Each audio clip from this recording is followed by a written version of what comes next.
ذمہ دار شہری نعمتوں کو ضائع ہونے سے بچاتے ہیں۔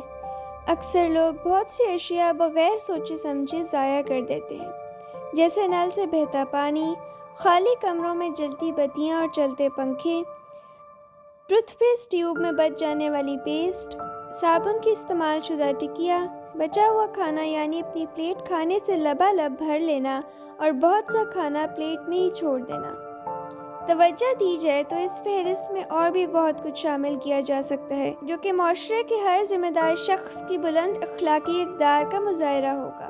تاہم عمومی رویے اس کے برعکس ہیں۔ یہ پختہ عادتیں اب ہماری شخصیت کا لازمی حصہ بن چکی ہیں۔ انسانی شرف کو مد نظر رکھتے ہوئے ہمیں ان غلط رویوں سے اجتناب کرنا چاہیے، کیونکہ یہ عادات نہ صرف ہماری شخصیت کے بارے میں ناگوار اثرات مرتب کرتی ہیں بلکہ ہمیں مالی نقصان سے بھی دوچار کرتی ہیں۔ میسر نعمتوں کو ضائع کرتے ہوئے کم ہی لوگوں کو احساس ہوتا ہے کہ یہی اشیاء کچھ اور لوگوں کے لیے کتنی کارآمد ہو سکتی ہیں۔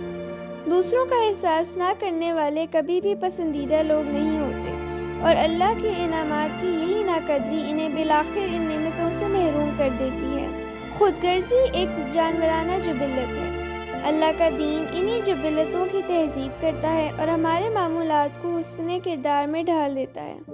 ہمیں نہ صرف ذاتی طور پر اس ضیاع سے بچنا چاہیے بلکہ اپنے تمام اہل خانہ میں بھی دستیاب نعمتوں کے درست استعمال کا شعور بیدار کرنا چاہیے۔